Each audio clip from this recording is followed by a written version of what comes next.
Ooh, look at my eyes, look at my eyes. I definitely need to figure out something to do with this light. I don't know.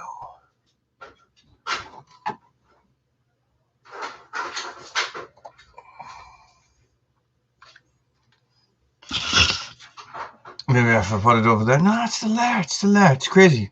That light is still there. It's still there. I don't know what to do about this light. This is my new circle light. It's supposed to be like all YouTubey and stuff like that, but it's not. It just sort of looks like it just sort of looks like I've got freaky eyes. So I'm going to take off my glasses, and now I can't read any comments. Guys, welcome to Woolys World on Friday Night Live. Friday Night Live. What a disaster! Red Branch Bushcraft Friday Night Live. It was supposed to be my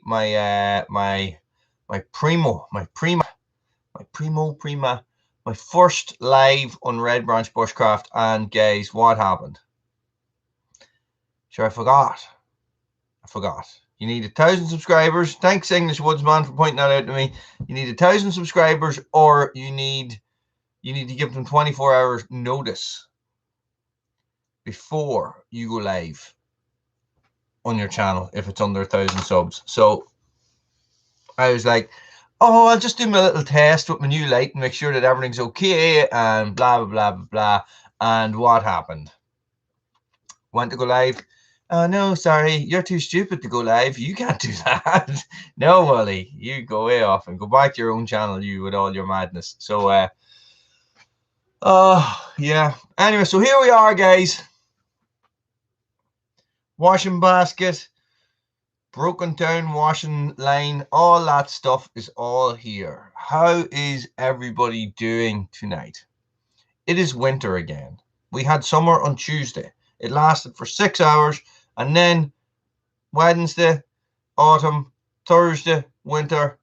Grumpy Toe, how's it going? Roddy, what's the crack? Guys, so it's winter. It's winter in Ireland. I'm sure it's winter in Scotland as well. Grumpy, how's it going with you up there? Jesus, it's rough, boy. Rough weather. And it's going to be a rough weekend as well. So I have Red Branch tomorrow, so I'm going to be in the woods tomorrow. And then I have I'm taking Sunday off. Weather's going to be too bad. Nothing I can do. Nothing that I can do. So, guys, we got 5 people watching. I need 5 thumbs up. Noel, how's it going? Grumpy Toe, yes. Freezing, yes. Roddy, sorry, I because I've no glasses on. I'm gonna be like shouting out people's names. Grumpy Toe, yeah. Is John on yet? Is he? We got a very special occasion tonight, guys. Very special occasion. So not anything to do with me, but to do with one of our subscribers. But I need to make sure that they're on first before I do anything. So I got some new gear, guys. I got some new gear for testing for Red Branch. I know technically this isn't Red Branch, but I want to talk about Red Branch anyway. So let's look at some lighting. How's that? Better? Worse? Better? Worse? Better? Worse? Better? Better? Better! Yay! Okay, so guys, it's Poppy's birthday. Poppy! Happy birthday! 7! Can you believe that exactly this time last year I said happy birthday to you for your 6th birthday? That's absolutely insane that you are now 7. I can't believe it. Guys, come on. Happy birthday, Poppy. You guys get into the comments there and wish this girl a happy birthday. She's all the way over in Mayo, and she's watching watching Woolys World. She loves watching Woolys World with her dad because he loves chainsaws and stuff, just like the rest of us. Armagh on the light. Yes. That's the Armagh there. What do you reckon? Does it look like I've loaded fake tan on? Ooh, it's a bit too normal there, isn't it? So, guys, it's yeah, the weather's been crazy, absolutely crazy. Thursday was just bananas, guys, bananas. It has absolutely no problem, no problem. I hope she got spoiled rotten and she's eating far too much cake and she's running around the house going crazy. And if she's not, she should be. 3, 2, 1, go, Bobby, go! So, listen, guys, I was all set up to talk about gear. And, well, I wasn't all set up, but I had my head around talking about gear. And what I did was I brought my knives up, right? So, first things we're going to do is we're going to start looking at some knives, okay? At the knives that I have in my collection, guys, it's a collection. There's only one knife in this that has never been used, to tell you the truth. And I got it for a specific purpose, and that purpose has never arisen again, okay? But I'll show you.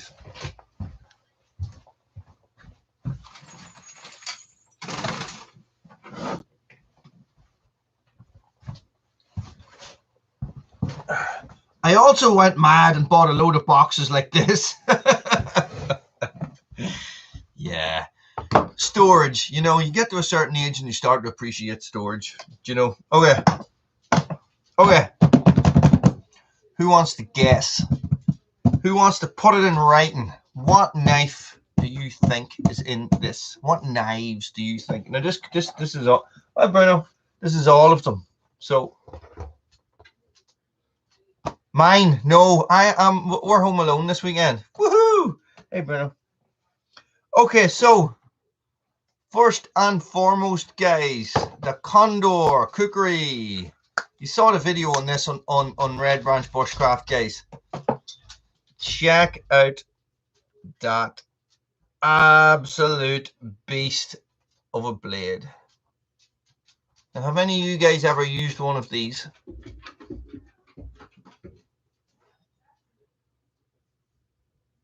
Convex edge, 90-degree spine, rounded here so that you can batten with it. Designed mostly for lopping off. I think we have to be careful what we say.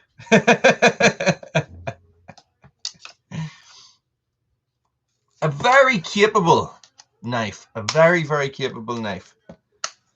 But something... I don't own this knife. This is my brother's knife. I did own it, but I give it to him. I give it to him because it is not my style of knife whatsoever. Guys, I have one big knife in this. Well, not including this one. This is my brother's. Okay. Now, I never did a comparison video, guys, but this is the Chris Kane survival knife. Okay. Let's do a comparison. So there's your Chris Kane survival knife. Okay. I think I need to turn that down a little bit, don't I? There's our Chris Kane survival knife, guys.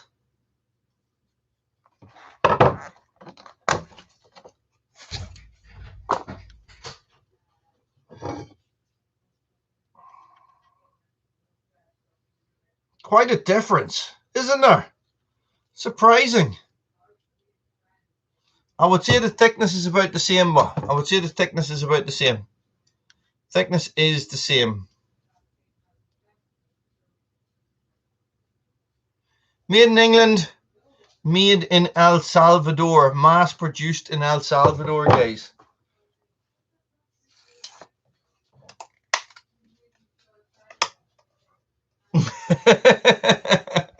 Next time I see 26 Doug, it'll be 26 stone. Guys, retails about 60 quid.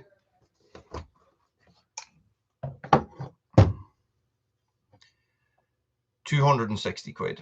Approximately £260. £260. Serious dough. Serious dough for a knife, guys. Serious dough. I don't know. You guys tell me who. Bob, how's it going? Doug, you're welcome as well. Zentezu, you're welcome. Noodle Chum, thanks. You're welcome as well.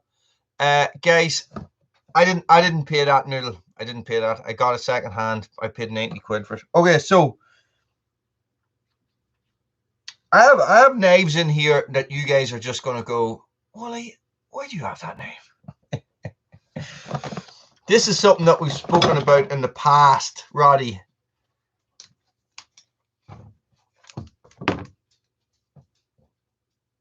Who knows what this is? Journey North, how's it going? Who knows what this knife is? Now, this is not a copy. This is an original. This is an original that I picked up in a pawn shop in the States for about $5. Has a sheath. That's not a Rambo knife. It's not a Rambo knife.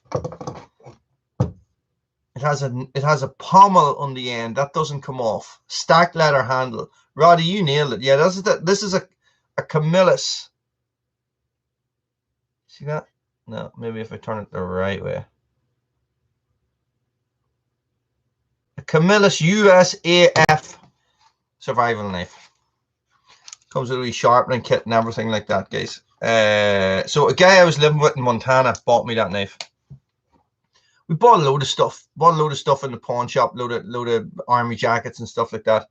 It's quite similar, but this is a pilot survival knife. See, it's serrated here on the top, but the serrations are actually designed for cutting through aircraft fuselage and stuff like that, as opposed to sawing wood. It's absolutely ridiculously bad at sawing wood, so it's sort of pointless. You know what I mean? So, it is.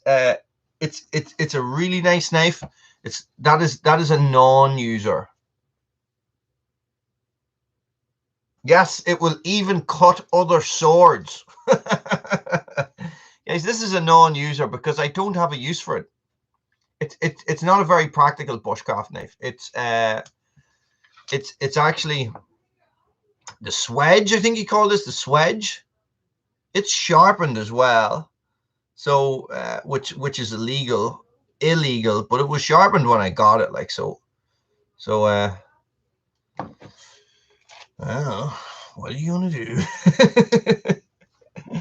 Nah, let's see. Rummage. Woo! Interesting. This is what I like to call my gentleman folder. Can you guys see these all right? Let's maybe try the more natural light. This is my gentleman folder, I like to call this. And this is a Buck 303. This is the knife that I would carry to weddings and funerals when I'm wearing a suit. That's not a wetsuit. Oh no! No polis here, hey. They don't come to this part. So this is something I picked up in trade. It has one of the blades is broken on it and everything. It was broken when I got it. There's a wee lamb's foot blade there and everything. So it's just a handy little knife. Stick in your pocket. Very, very, very small. Takes up absolutely no room. And this is an absolute classic, guys. These are a fantastic knife. A fantastic knife. And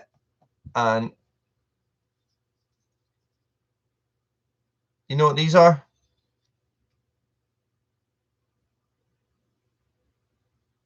Any of you guys based around Europe and the UK, this will know these. I don't know if they've made it. They probably have.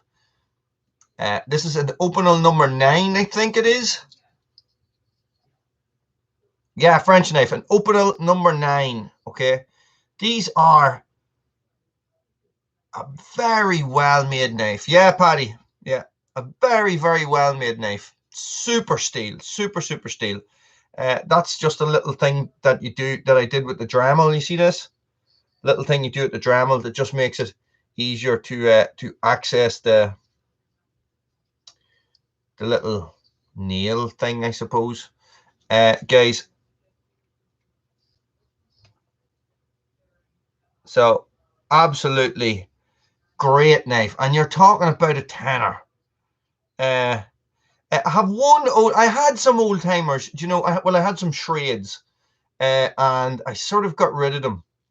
Guys, these are excellent knives, you know, and like I have so many memories of these knives, of my uncles having these knives, of being out doing the hay and using these knives and being allowed to use one of these knives. Do you know what I mean? Like being like, oh dear, you know, and only being a young fella, and my uncle showed me how to use one of these knives and stuff like that. You know, doing the hay. The only old timer I have at the minute is this one, Doug. And this is actually it's actually a carving knife. So it has and this is a handy little thing to stick in your pocket. No, I haven't, but it has been mentioned to me twice recently. So look, you got a little carving jack there.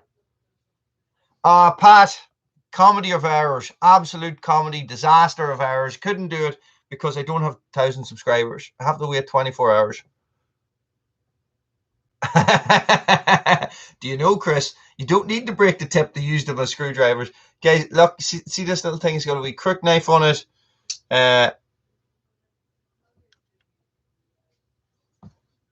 See? No, this is a carving knife, Doug. Carving knife. And just a little sharp blade on it. This is quite a good knife for not a lot of money. I think this could have been about 20 quid. 20 quid. You know, and a carving set is going to be the guts of 50 quid. For a good one, like for a good one. Okay. Oh, another one. Another buck. This is one of my oldest folders. Anybody wanna hazard a guess what this is?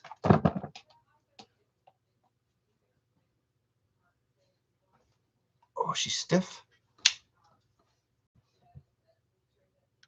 Sure, you all recognize that one. I don't know the model number on it now.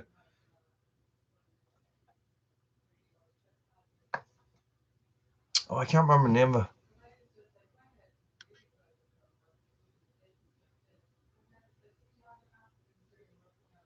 So this is a hunting knife, a skinning knife. So this is a gut hook. Okay, so you get that in between the flesh, in between the skin and the flesh, and you pull it like that, and this stops the blade from cutting into the flesh and opening up internal organs and stuff like that. You know, so yeah, it's a skinner. It's a skinner. Yeah. It's seen a lot of fish. That's about it. A couple of rabbits. Might have processed a deer with that. I'm not sure if I had that knife with me when I was doing the deer, but that's a good knife. That's a good knife. I've had that a long time, and I worked that knife. Super. It's not a flicker, but I've worked it so much that it flicks. So let me see if I can do that. Sorry. So and it's a liner lock. Okay, now you can get this without the gut hook. Okay, it's quite a nice knife. It feels great in the hand. This handle is so good, such a good handle, but it needs to be because it's designed to be covered in blood and stuff like that. So, no way, Pat. On Black Bear, huh? Class. Okay, now we're getting. That was, I think that was 50 quid. I think that was 50 quid. That was an expensive knife when I bought it. That was like, and that was I was just starting to get back into knives and stuff. So that one's maybe 15, 20 years old. Guys, Lily is the kid. The kids aren't here. That's all I'm going to say. So unfortunately, I do. I'm going to have to go get it. But listen, well, I'll get to that in a second. Okay, now. That's a torch. That's an LED lens or torch that I broke the inside of. I need to get an inside for. Now we're getting into it. Now, guys, who recognizes that bad boy? Who recognizes this? A 660, do you think? You're bound to recognize this one, North. The 119, the Buck 119.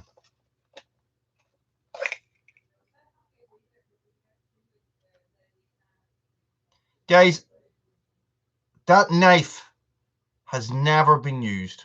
Never, ever been used. This knife was got solely with the purpose of skinning deer, which is what this knife is designed to do. And this knife was well designed maybe 200 years ago to do this job, and it has not changed one bit. Someone moderate that moderator there. What's he going on about? Guys, this is a beautiful knife.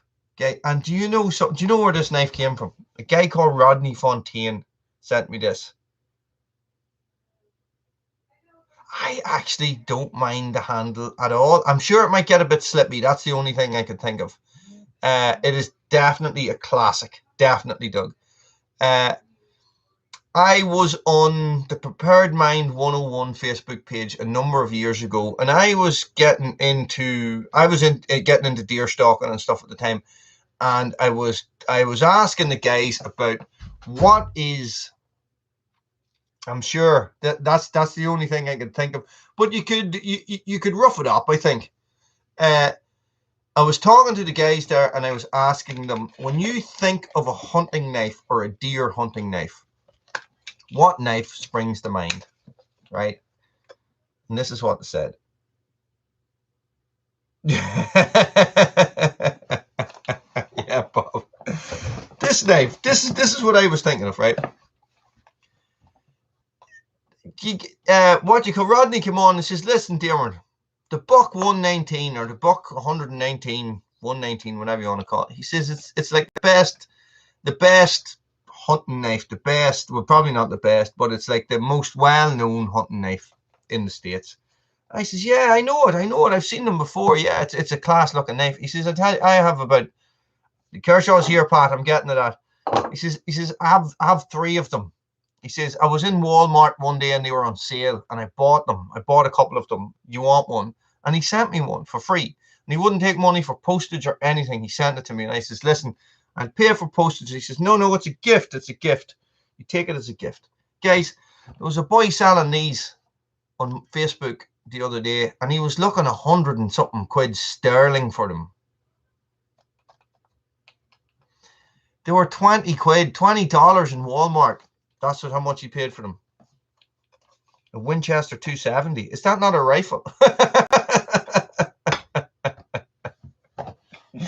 Now we are getting in. There's 3 knives left, guys. No, 4, 5, 6. 6 knives left. Hang on, there's knives in the shed as well. No, I'm not going to the shed. Okay?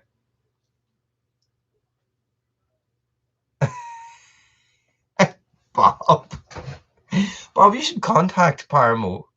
Definitely. First off, guys, this little knife in the red sheath. This is Lily's knife.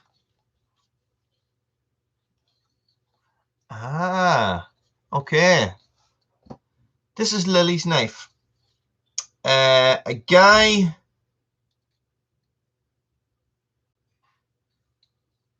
No, I know, Bob. I'm so sorry. A guy contacted me on Facebook, and they were I don't know, they were closing down. They made knives and they were closing down. And he says, "I'm selling off these knives. Would you like to buy one? And sort of, I give you a good deal if you promote them through Facebook and Red Branch and Woolys World and stuff online." And I said, "Yeah, no bother." He says, "A knife binge is better than a knife frenzy, Bob. Okay, always remember that. Buy, not stab. Okay, so he handmade in England. Oak Edge Knives, I think, was the company that made this knife, and it has a rosewood handle, right? And he said, for an extra tenner, I will laser engrave the Red Branch Bushcraft logo on your knife. You guys see that? You see the Red Branch logo? And that's a 01 carbon steel knife, and it's quite a narrow handle. Red liners on it, guys. And do you know, Well, this is your standard bushcraft style knife, Doug. We're sort of getting into the bushcrafty knives now. We haven't really, well, Pox, we haven't really gone too far into them yet. So, and I'll compare this to another one in a second. And so I give this to Lily. Lily had been down with me. I think I paid 80 quid for this knife. Lily had been down with me all summer, and we had put in 9 weeks of 7 days a week, right? And Lily had been down. It's sort of hard to make out, guys. Sorry. So I give her this knife for helping me out. It is a nice knife. She likes it now, and she's good with it. You know, she doesn't be taking it out and playing with it. You know, even when there's other kids there, she doesn't do it. Like, and those 2 sheets came with that knife as well, and that's just a dangler that you can buy from Castrum, an aftermarket dangler. I like danglers on my knives. I like danglers. So now this one is something special, guys. This is a knife that I designed with the knife maker a long time ago. Alan Putney, AP Designs.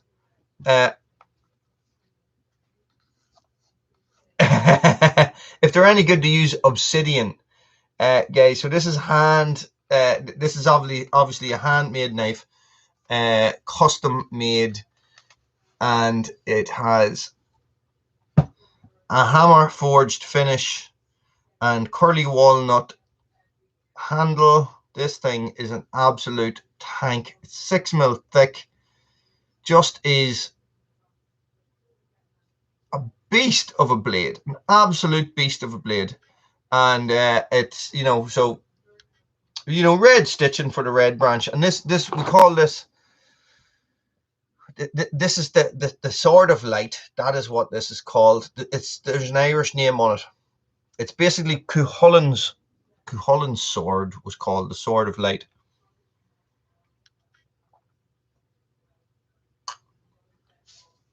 Sorry, guys. I can't remember the name of it in Irish. But this thing is a beast, an absolute beast.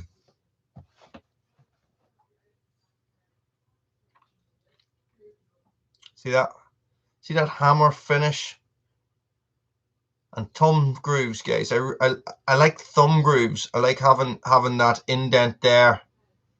Sorry, it's really hard to see. Having that indent there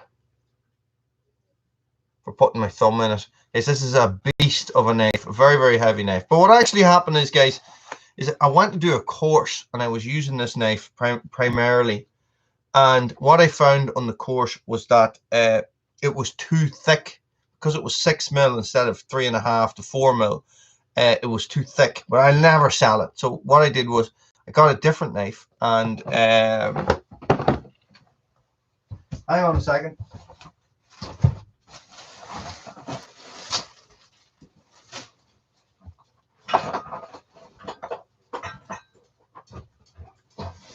And the knife I got to replace that was the sorry guys. I don't have the channels, guys. I suppose I could watch them online, couldn't I? Guys, the knife I got to replace that handmade one was the Spyderco Bushcraft UK. Okay, now this is not a handmade knife. Okay, this is a production knife.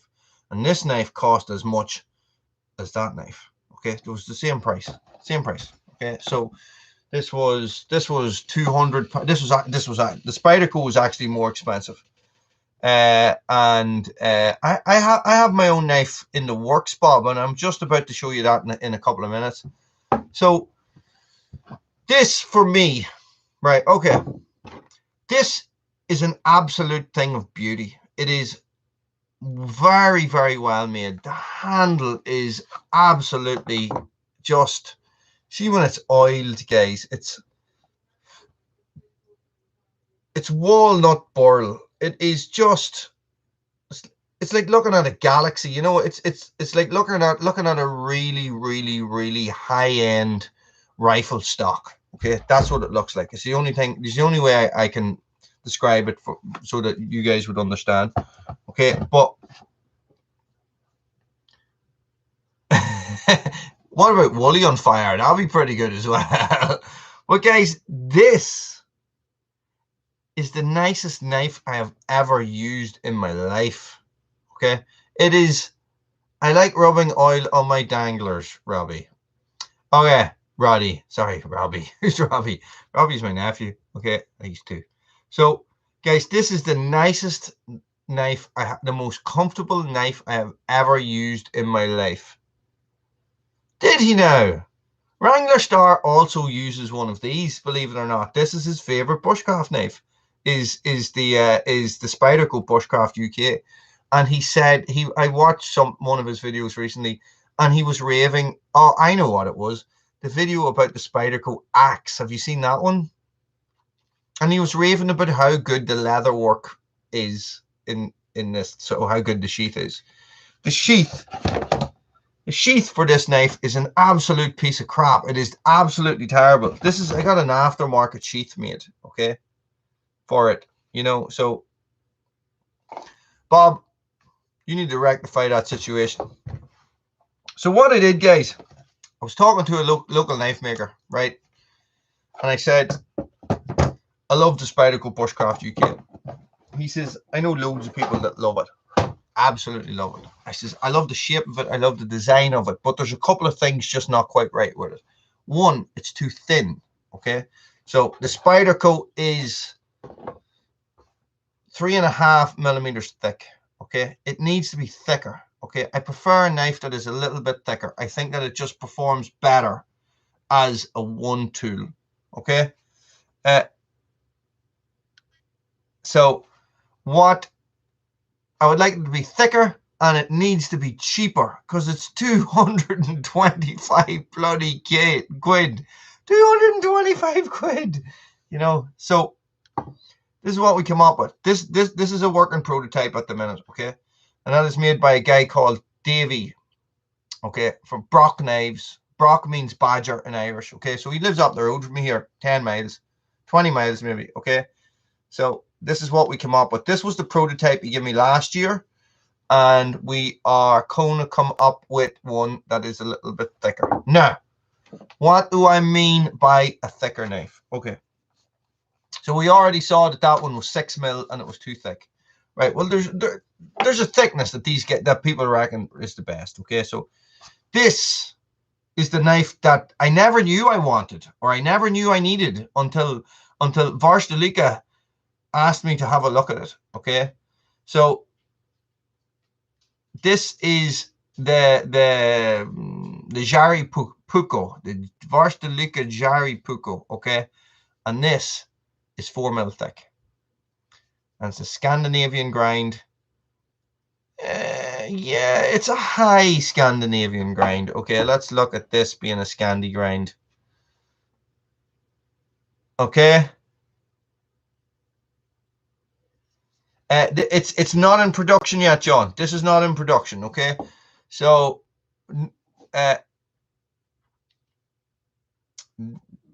Davey has knives ranging from, I think he has the F range, which are about £100, which is what we're hoping for this one to fall in under.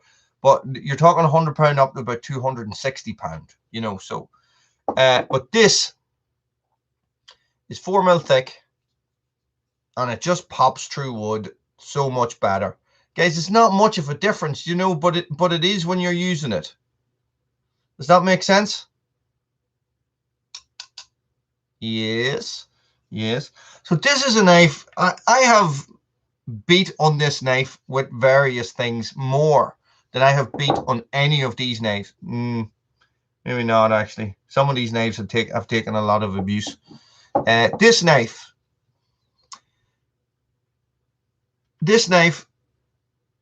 is a pretty knife.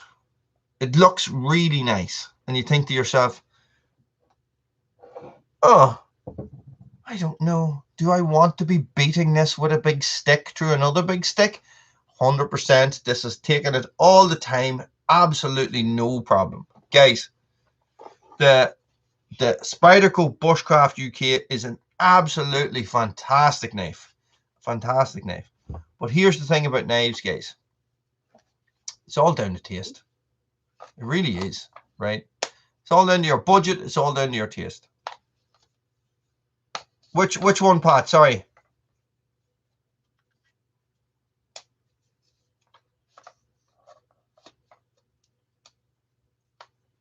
Yeah, Doug, same laws as here. So you're just not allowed to go out with it on your back. So as a sword, it's a Von Tempsky, I think, is what he has, what Bob has, and the blade on it is about, I think, it's 13 inches long. It's an absolute beast. Oh, do you know what happened today, Bob? I was going through my videos on Woolys World. Guys, I'm slowly removing the bushcraft videos from Woolys World, right? And uploading them to Red Branch Bushcraft, right? So the knife talk video, I have all my old videos stored on a hard drive, right? So I was going through videos that were bushcraft related, especially the ones that are very popular, and I was deleting them. I'm going to re-upload them to Red Branch Bushcraft. I don't have the original video anymore. It's gone. It's gone. I don't know where it is. I have like hundreds and hundreds of videos on a hard drive and it's not there. It's very, very disappointing. Very disappointing. So yeah, anyway, I'm sidetracked. Yeah, okay, so that's the thing, guys. It's personal. It's personal. So I have people have gone to me. This. Do you know what we'll do, Bob? We'll do it again. I have Steve coming over to do some work for me for Red Branch, so I get him to bring his knives and we'll shoot another video. So what I was going to say was, okay, for me, knives is a personal preference. Okay, so I've had guys come up to me and say, Wally, you are going to love this knife. Oh my God.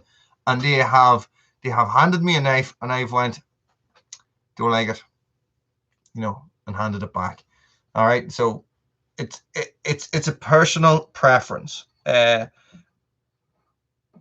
Let's talk about, okay, so and the comfort of that knife is super important.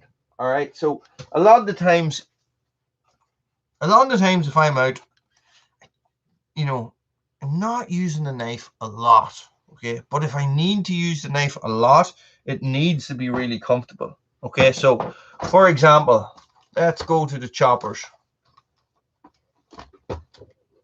I chop down a tree with this knife and I chop down a tree with this knife. Okay, when I was using the Chris Kane survival knife, okay, what I did first off, thinking that it would be the right thing to do, I put my hand back and I was holding it like this.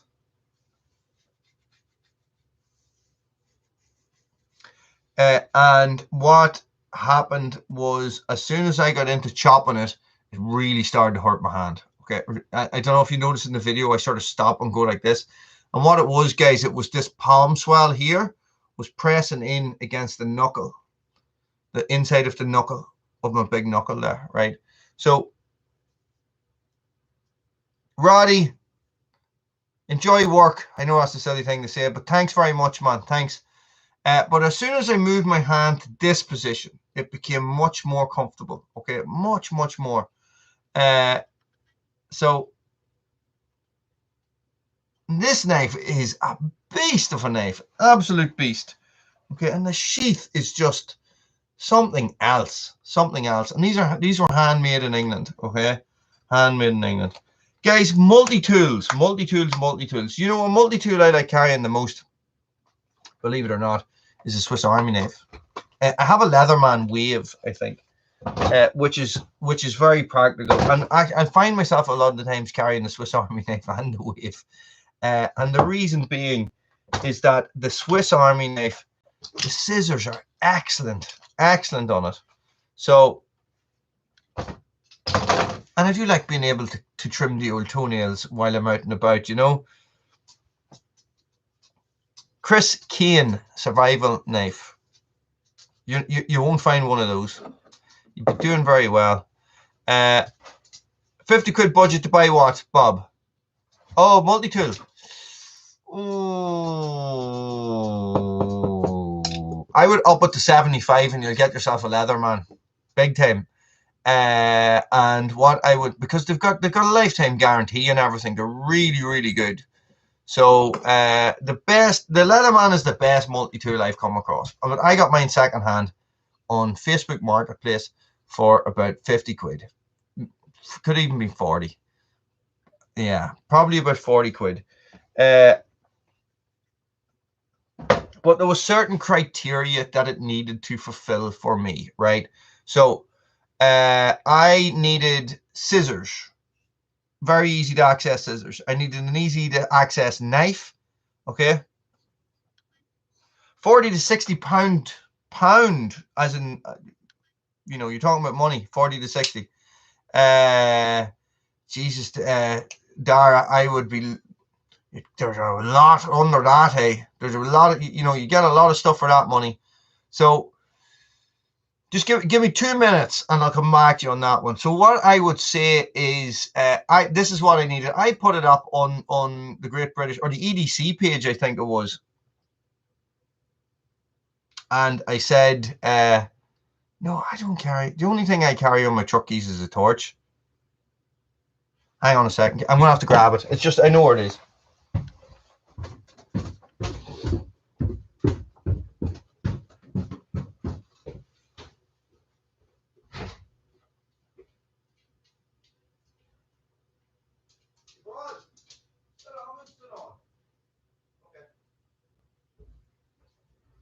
Take it.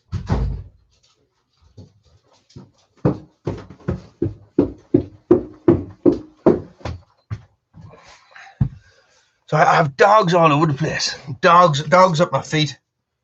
Let me turn up my light. Okay, so what I have here is the Leatherman Wingman. Okay, the Wingman, and it is what I find, guys, is that I don't like using the pocket clips. I have 2 belt pouches for it, and I never used them. Okay, so it is needle nose pliers, guys. Needle nose pliers for me are something that I would use daily, all the time.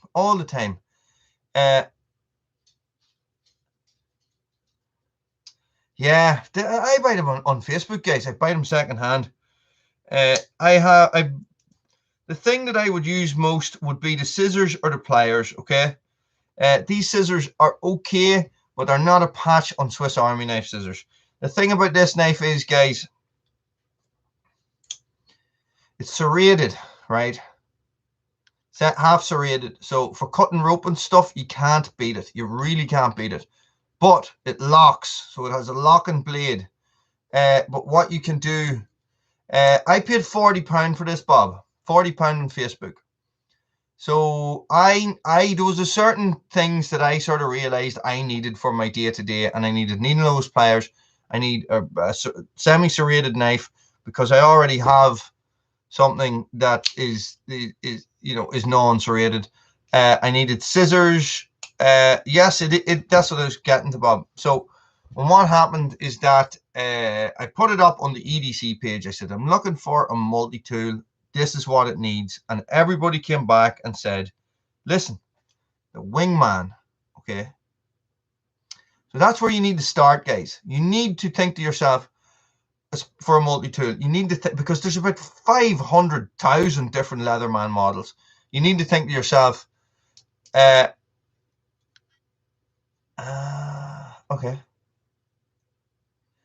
So you think to yourself, what do I need that knife to do? Well, you see, Pat, I have a toolkit in the truck, but if I'm out strimming or brush cutting or something like that, and I need to be cutting, you know, strimmer cable or stuff like that, you know, that's why they go in my pocket. So the thing is as well,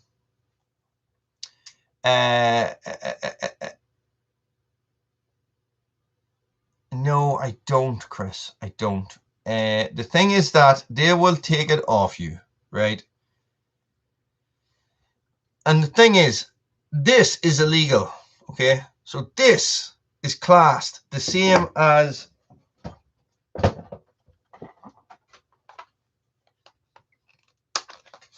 this,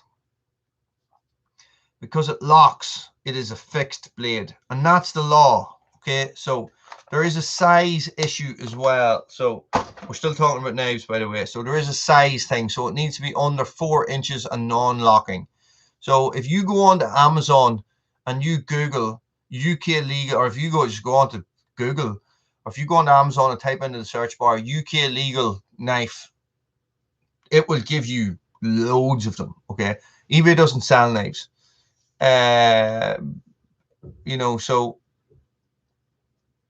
I use the scissors all the time. Peppy, how's it going? I have a feeling I have to run back downstairs again and let a dog out. There's a dog scraping at the door, which means if I don't do it, there's going to be a big puddle down there. But, you know, technically, you can carry one of these in your bag, okay? You know, even if you're walking through a pedestrian area, or if you're walking through any type of area, if you have something like that in your bag and you have a reason, like a proper reason to have those things, and this is the gray area, guys. You know, so I've heard of boys getting done for having stuff in the rucksacks, and they're sort of like, you know, where are you going with that knife? And they're acting a little bit suspicious, you know. So oh really, Chris? I didn't know that. I didn't know you could get them non-locking. So it's like a friend of mine's in the forestry, and he has a book folder, that real classic book folder, and the police were called to something that he was at, and he was chatting to the policeman, and they were talking about law, knives and stuff, and he used knives all the time and stuff like that, and he had a knife, a locking knife on his belt, and the policeman said, well, you know, that's an illegal weapon, you know. Yeah.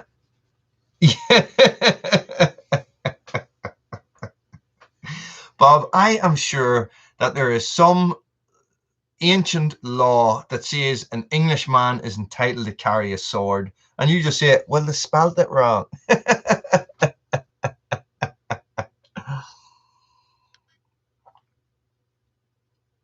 But you know what I mean? Like, it's, whew, nearly knocked over the water. It's funny. It depends on where you are. You know, like I put up that video last year about the Kershaw, and about how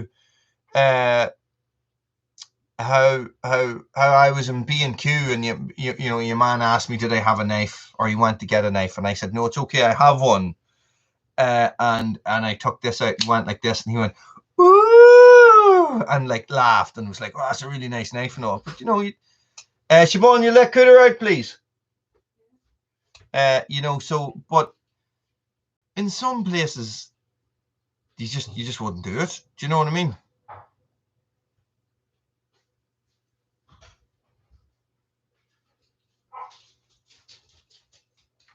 Is that why you've only 3 fingers, Doug? This is Doug. Doug's dead. Name that movie. So, do you know what I mean? Like, it's and I've heard cases of people being in shops and buying stuff, and you know, taking out that Swiss Army knife and clipping the tags off, and the people being like, you can't bring a knife out in here, you know, and police getting involved and stuff. And you see, yeah, that's it. That's the thing, Pat. It's all about what people think you're doing. Do you know? So you just have to be careful. You know, if you're being a bit of a John, are the kids up, or are they in bed? If you're acting the goat, I'm going to say acting the goat. If you're acting the goat around town, right, and you're acting a little bit suspicious, and the cops pull you, and here in the north they can search you, and you know, under the Prevention of Terrorism Act, they can pretty much do whatever they want to you, you know, within reason, you know, and they sort of just have to quote the Prevention of Terrorism Act, you know, whereas in England it's different. But you know, so if you give them reason for a stop and a search, and they stop and search you, and there's a knife in your pocket, right, what are they going to do realistically? If there's been a stabbing down the road and they take that knife out of your pocket and it's covered in blood, right, you're in trouble, okay?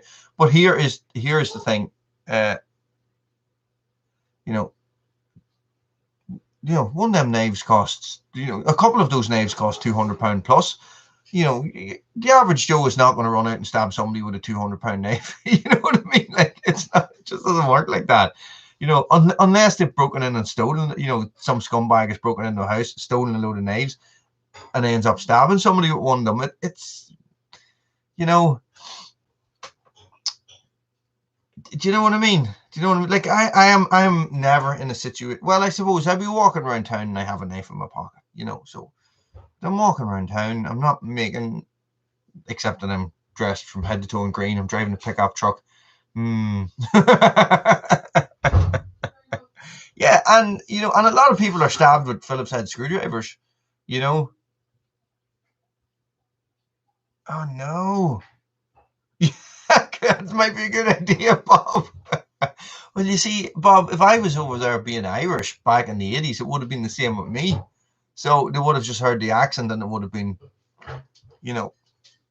but, like, knife crime is crazy.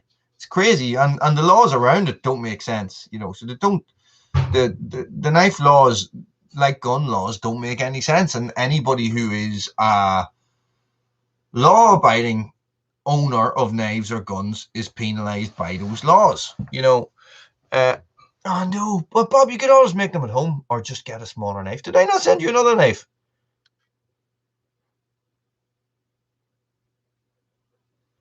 Yeah, see, that's it. You see, Pat, that I think is probably one of the most confusing aspects about the open carry license and stuff like that, and concealed carry as well. In the States, for me, is that that's another knife, Bob, that I just sort of, when I put it in my hand, I went, nah, it's not really for me, and then you love it. Bob, your sandwich while out hiking was held for some reason. So the YouTube algorithm does not like making sandwiches while out hiking. So guys, no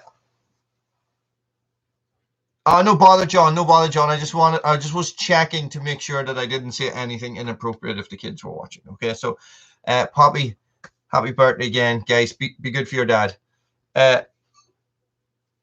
Yeah, you see, Floater, this is the thing. It's like they make a law. Everything is a knee-jerk reaction to appease the population, right? So, gun crime in Ireland, the UK, and stuff like that is not that big of a deal. Okay, not like the situation like you guys have in the States. It's just not, because there's no bother, Doug. YouTube is banning sandwiches. Yes.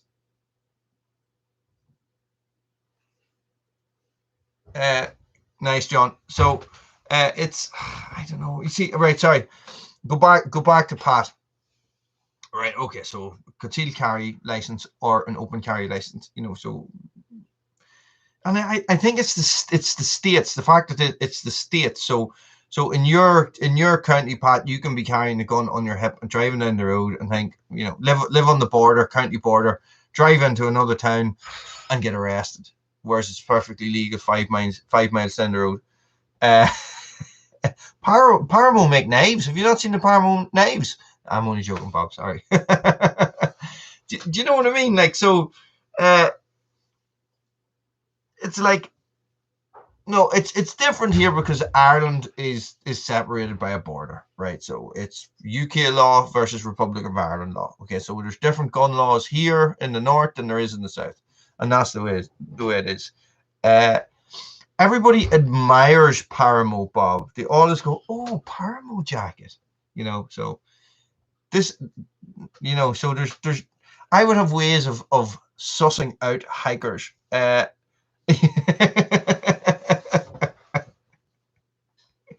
Totally waterproof, but you'd have to wash them all the time.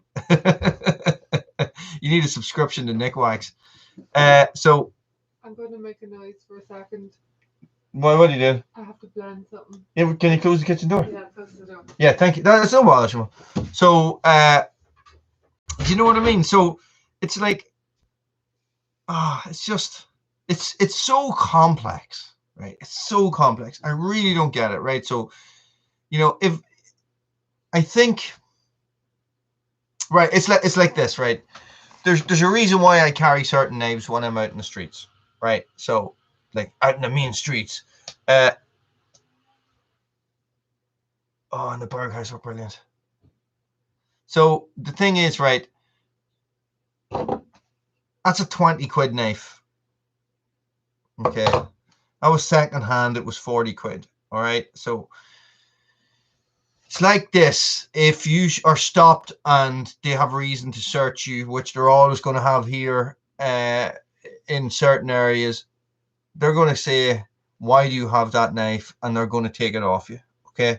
Now, is that cop or policeman just going to put that in his pocket and keep it? Yeah,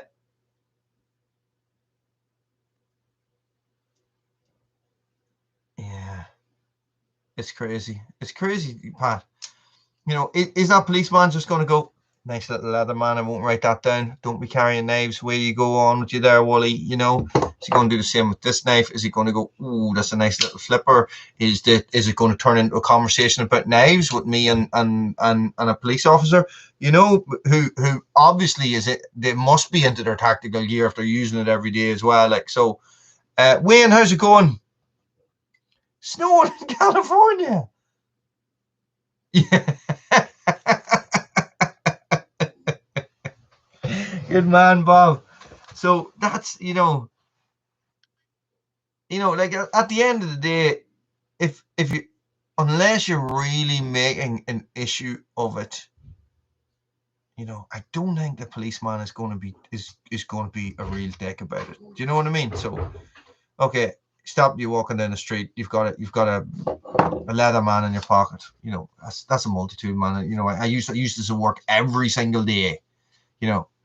Well, listen, just be careful whether there's something blout. He's going to say something like that. Or he could be completely opposite and he's going to say, no, give me that knife. I'm going to dispose of this knife. It's a lock and blade. You're carrying a fixed blade knife. So I'm going to dispose of this and, or you have a day in court. What do you do? Really?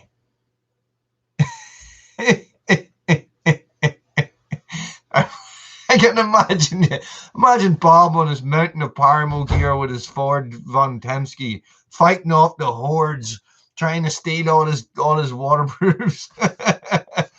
Where's mine? Oh, it's downstairs. I've actually been wearing mine the last couple of days, but it's just funny. And then I'd be thinking to myself, do you know what? I would like my day in court.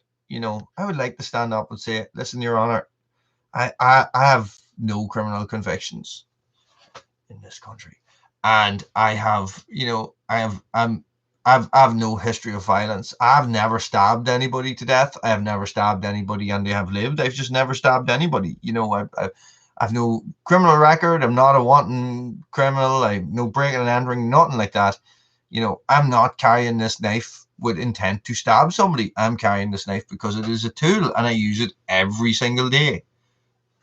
And what's he going to say? You're wasting the court's time. Fine. Yeah, it has dropped, boy. It has. It is, and today is cold, and it's going to be cold again tomorrow.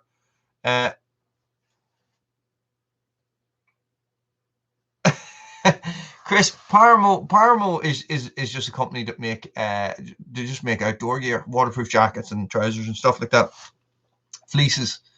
But they're quite high end. So, but they're not Gore-Tex. They're not that type of material. So they're very hard wearing. You'll find a lot of mountain rescue teams. The Paramo I have, I got it issued to me when I was in the mountain rescue. Jesus, do you know, Bob? That video must be 2 years old now. So that's 14 years I've had that jacket.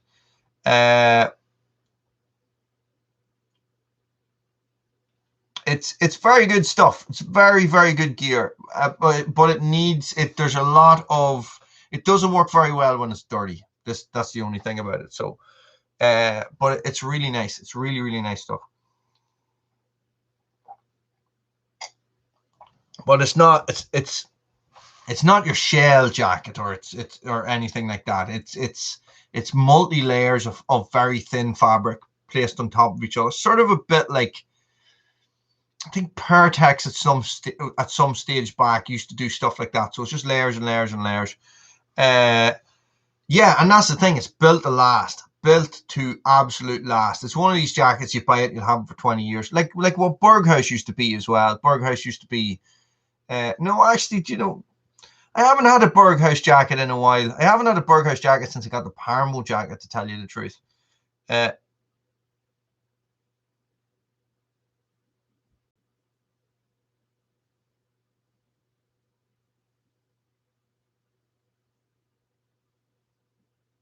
Yeah. Pat and John, Bodie is a fair points there.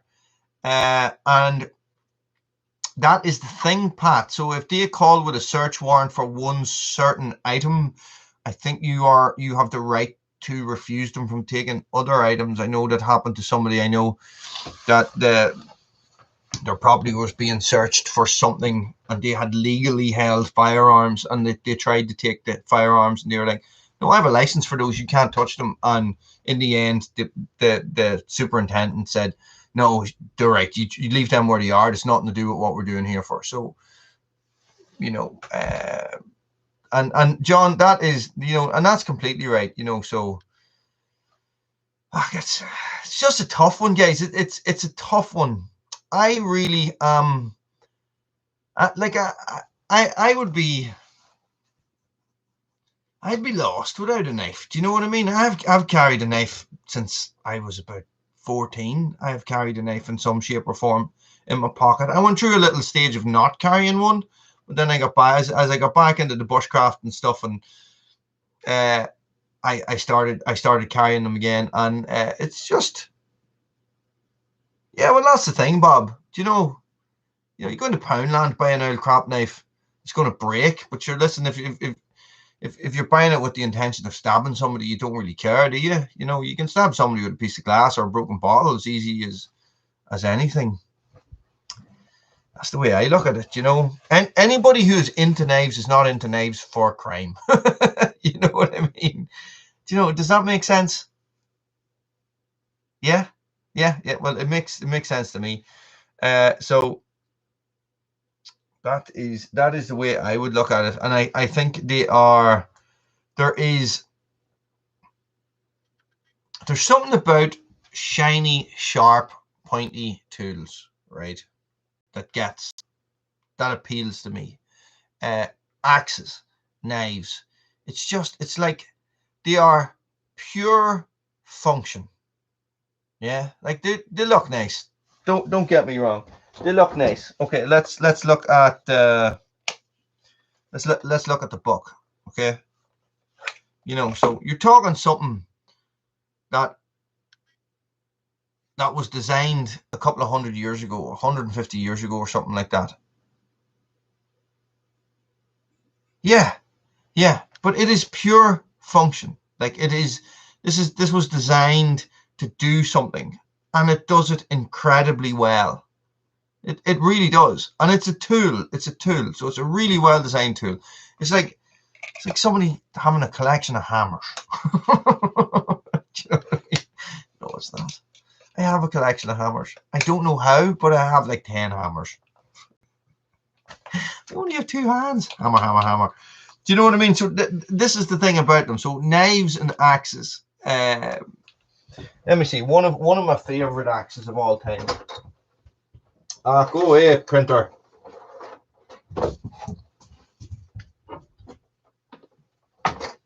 Sorry, pockets.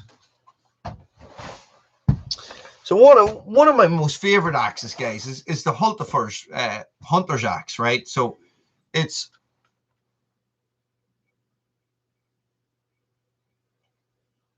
well, maybe we are, John. I haven't. Nobody has mentioned Maniac yet. Guys, look, so, like that's just pure function. And that's something that, knives and, like when we were cavemen, we came up with these principles. Do you know what I mean? Chop, chop, slice, slice, chop, chop, slice, slice. And we haven't evolved a lot past them, So we've got as far as the Iron Age. We've come up with the likes of this, and we've stuck with it because it's completely effective. Completely effective. It's a little light for a wedge banger, Wayne, to tell you the truth. This is actually a hunter's axe. It's a Hultafors, a Holtzbrooks, you guys call these in the States. Now, I'll tell you what it does. Right, it's a Hultafors axe. This confuses me a wee bit sometimes, okay? But it says HB on the stamp. So, Bob, this is what you should be looking at. This is a handy axe. Okay, so this is, I think it's about 27 inches long or 22 inches long or something like that, guys. So this would be my bushcraft axe. So yeah, so do mine, Bob. So do mine.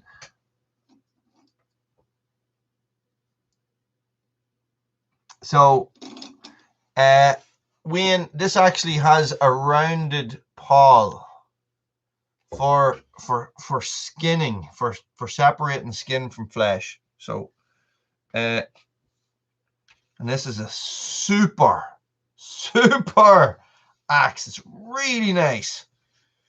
Yeah, exactly. So I have a one tool option. Now there is something that is bandied about in survival and bushcraft terms a lot. A one tool option. Okay. Which means that you have one tool that you take into the woods with you. Just one. Okay. So it's a knife or it's an axe or, what would it be? What would it be? When I went my bushcraft course, I took this axe. We weren't allowed to use them. We weren't allowed to use axes because we were shown.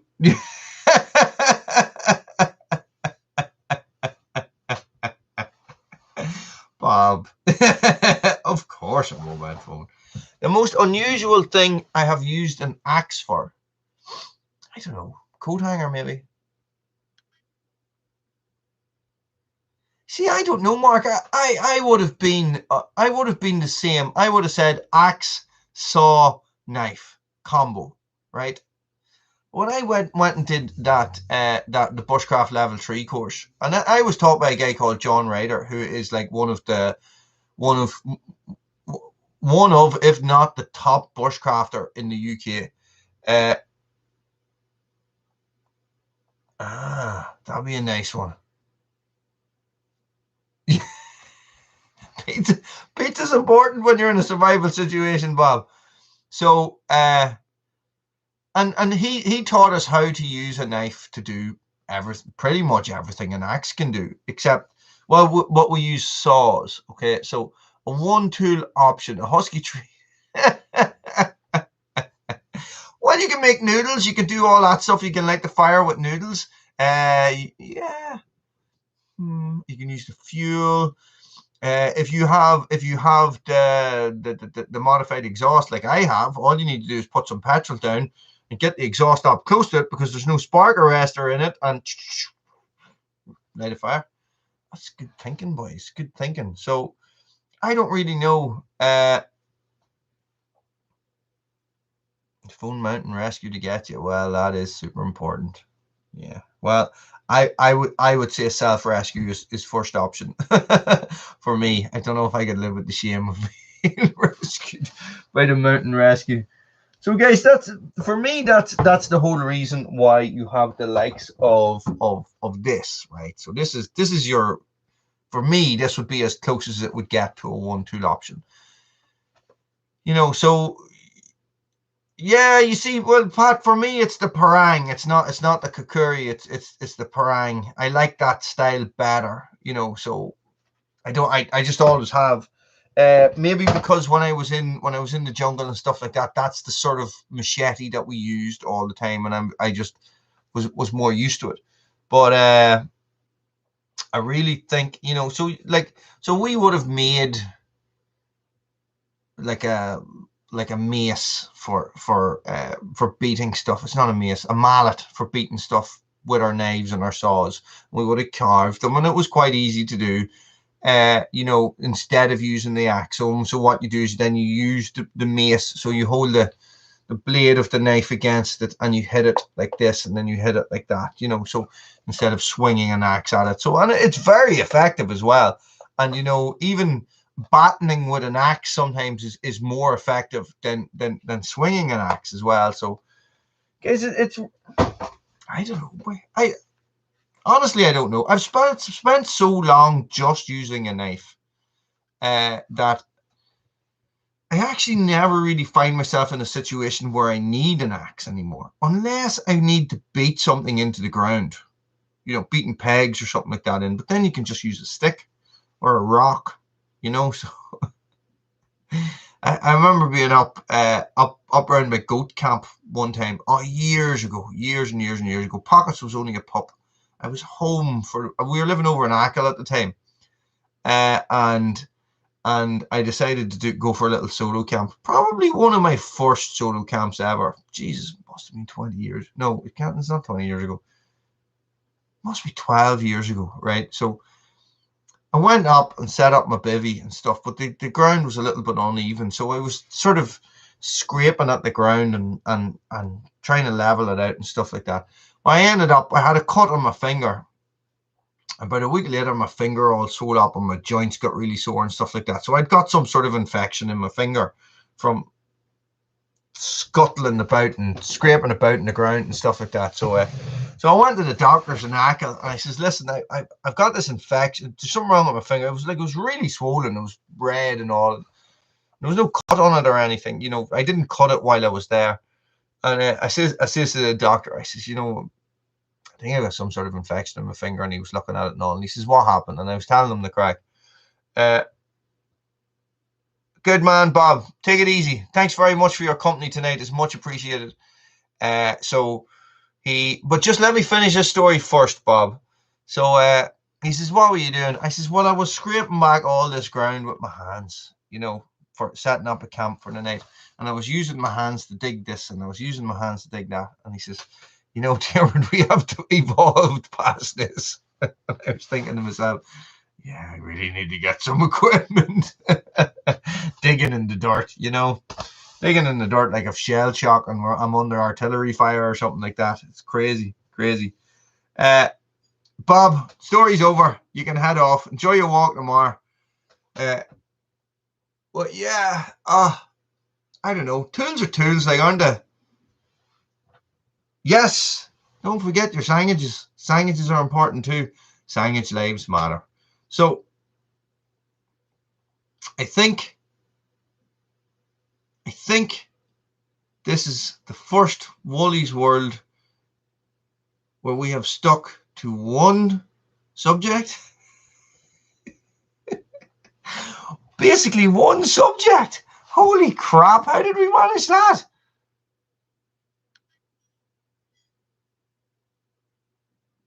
Two lump hammers, a saw blade, and bellows. I'm assuming you're saying bellows. What did he come out with? Anything he wanted, because I'm assuming he was making a forge of some description. You know, so we have one subject, and this was the subject that I had planned for Red Branch Bushcraft. So that's it covered on this. So maybe what we might do next time is, are you guys happy enough watching the live feeds in Red Branch Bushcraft? You know, because it probably will end up being bushcrafty as opposed to chainsaws and axes like we normally talk about and cutting stuff up with wood. Listen, do you know what? We'll try it and see what happens. You see, the thing is that there's a whole other crowd of subscribers in Red Branch as well as you guys. So we'll see what happens. Here's the thing: has anybody seen Stephen Buckley? 9 o'clock, Chris. Every Friday night at 9 o'clock. And it is completely random, Chris. If this is the first one that you've gone on, this is like the most normal one we've ever had. Like we'd be talking about, oh, Jesus, what was I thinking about today? One time we were talking about early Deep Purple music, and then we got on to the coronavirus and the pandemic and stuff like that. It's crazy. Okay, grand job, John. Grand. Good to know. So you know, and spiritualism and God and dog and all those things. Say sus backwards. Sus. No bother, Chris. You're more than welcome. Hey, you're more than welcome. And if there's any topics that you would like to talk about, that you think that, would be good to talk about, just pop it in the comments on. 1 second, Mark. Just pop it in the comments on one of the videos or something like that. And listen, get into the comments on the videos, guys, because you know we have great crack in the videos, having, you know, the back and forwards with the comments with all you guys. Do you know what I mean? So forging knives at Red Branch. There is forging coming up at Red Branch. Well, it was actually supposed to have happened already, but coronavirus put a bloody end to that. So I'm thinking that it might be in September, but I need to sort that out with the blacksmith. So wild mushrooms, ramps, fiddleheads over there. Yeah, we do actually. Fiddleheads are just coming out now. Fiddlehead ferns, you mean? I'm not a great forager. I have been known to do it in the past. I do like thistles. I like cleavers. I don't like mushrooms. So, yeah. Well, it's actually going to be run through a blacksmith down in Tipperary that I know, and it was his idea. So it's going to be blacksmithing for the apocalypse. So it's going to be a weekend course. It's full. You know, it was full in about 20 minutes. So it's going to be teaching people how to make their own forges from like stuff you can find lying around the house and stuff like that. So, and a little bit of actually making stuff, but not a lot, and a little bit of bushcraft thrown into the mix as well. So, it's cool, brilliant idea, absolutely brilliant idea. But what was I saying? I don't know. The comments, guys. Get into the comments. Get the thumbs up in those videos. Get into the comments. Especially on Woolys World. Woolys World. Woolys World is in a strange situation because I have been going for 6 years and I have so many random videos. Handcrafting knives.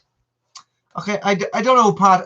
I would need to go to a course to do that. Do you know what I mean? So I would go down to Jamie the blacksmith maybe and do a course and just film it. You know, and make my own knife. I think that would be cool, wouldn't it? Or maybe do that when we're up here. Sorry, guys. Sorry. Jesus, it's 20 past 10. You know, so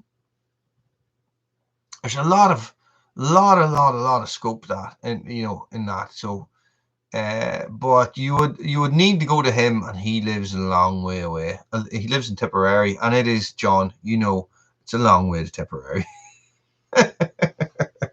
Only Irish people would get that joke. Guys, listen.